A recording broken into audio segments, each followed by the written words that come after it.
Hello, hello, hello. How are we doing, everyone? I hope you are all well. And today in Brisbane, it is Saturday night. And it's been an amazing day with family and with some of our community group as well within, so other colleagues, study colleagues and students, where a few of us came together and just did a little bit of networking. And, it was really a powerful time to come together. We had a nice little lunch and went through and discussed some of our challenges, and we were able to really support each other because, of course, we all come with different experiences to the table. So it's quite an empowering type get together. And I hope some of you might be familiar with that, whether it is in a webinar type setup or whether it is face to face. It's such an empowering type of group to be a part of. Seriously. So awesome day. And today I just wanted to round off the night with today's live. Today is day 18. Yay. And I wanted to speak a bit more into some of the things that we were discussing today. And it's really about the stages of change. And this is a topic that's actually covered in the book that I talk about on my very, very first live. And that is this book, The 12-Week Year. This is one of the workbooks that we work through as well. But I thought one of the good things that they touch on in there is such an important part of how we ride through some of the challenges when it comes to making change. And change is something that we all go through as humans in order to grow and to develop and to become, better versions of self.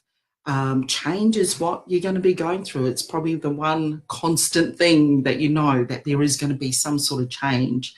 So I wanted to talk about that because when things get really tough, and that's when the biggest learning happens, but when things get really tough, what helps ground me and keep me in the journey is the cycle that I'm about to talk about.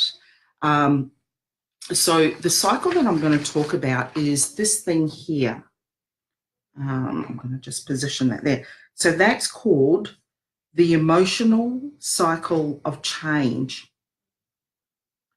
And it's critical to understand this because this is what keeps you going through to this phase here, which is your success. So what we talk about here, or what this diagram really demonstrates quite well, I feel, is that when you're approaching any new change or task or skill that you want to learn, whether you want to go to the gym, whether you want to start building up your fitness or starting a business or anything new, you are entering here at this phase one, which is called uninformed optimism. This is the part when you're really, really excited. This is the part when you start to feel you know what all the benefits are of the change. You know that you're going to be a lot more healthy. Hey, Pam, how are you doing? I'm just holding up this cycle of change that I'm talking about today. And in here, regardless of what the changes that you're seeking or the skill that you want to learn, you're coming in with a lot of enthusiasm. You know what the benefits are going to be for this change. And you're not really, you might be familiar with what some of the downside is going to be or the challenge is going to be, but what drives you to get there first is all of the benefits for you to make those changes. Then what happens is you start to go through a period of a negative emotional state into phase two because you start to feel the pain of what it takes to learn this new task. You're starting to feel you know, that the shift has a lot more challenges than what you thought it was going to be. You start to get the hurt and the pain going on in this phase. You start to realize the cost of making the change, and you start to even question whether this is even worth the effort. And just when you think you want to get better at it, you drop down and it gets even worse. And this is why it's called the valley of despair. And this is when most people give up. Yeah, most people drop out there. Oh yeah, too hard. You know, it's just too hard. You know, the easiest thing would be to go back to what I knew before, and you almost start to re-justify what your situation was before you decided to make the change. And so this little part here, you know, this is where people sit in and often become quite isolated and try and do it on their own. And I guess with that part, and I was just talking about, sorry, I've got sniffles here. I had a real sneezing fit before I started today's live. But, you know, if you can reach out to someone during that time, and this is where your masterminding comes in as well, if you're going into study, if you're going into building a business and it's getting really tough, you really want to draw from new areas of support and resources that help keep you going. And how long that lasts for, there is no real time frame in there. It could take, for me, when I had to do lives, I was sitting up here about 10 months ago. I gave it a go once and I came down to about here, and I sat in that space there for 10 months before I could get the courage to do the string of lives myself. So really, I could have really dropped down and not done them all together, but I did understand the importance. And here's the thing, and I've just gone in and written this part here that pulls you out there, is your why. That is why your why and your purpose is so critical to really understand, why am I doing all this? What's the point of all this? And for me, it's retirement without debt. It is having the ability to travel anywhere we want and really enjoy the experiences of other cultures without the limitation of money. That's our why. And my why is also anchored in the fact that we've got less than 10 years to retirement. So that's the driver for me. And that is what's keeping me going, or kept me going, when things got really, really tough and really, really challenged. Now, you might apply this type of cycle to learning new skills, like if you had to learn a new computer program or social media or anything like that. You know, I mean, it could be applied for anything. And I suppose the whole part of being able to get through it is knowing, hey, I'm just in this part of the cycle here. I've just got to ride this out. I've got to find out what I need to learn, get the support that I need, get the masterminding connections that I need to help ride me out. So the next phase out of that is what we call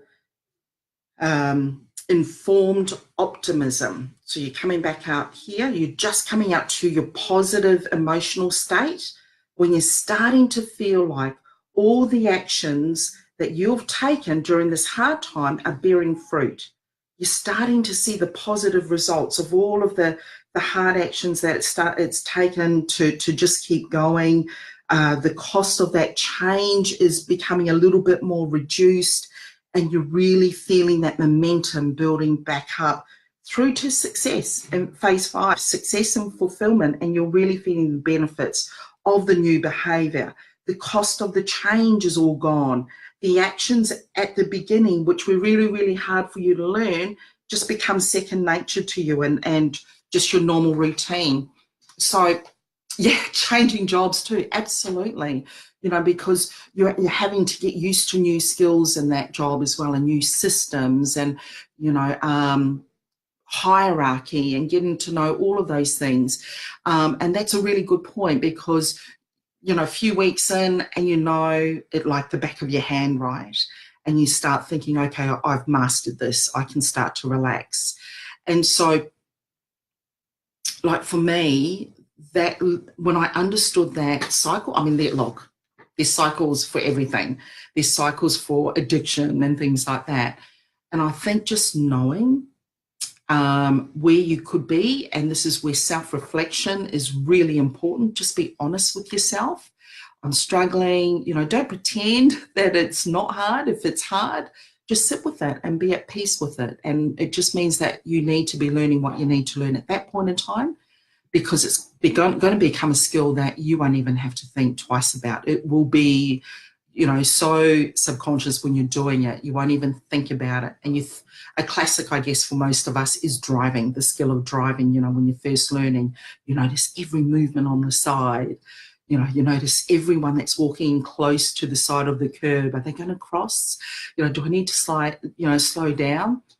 And now, how many times have you driven through a pedestrian just, you know, because you're just not even thinking about it? You're just driving along because you do it thousands of times.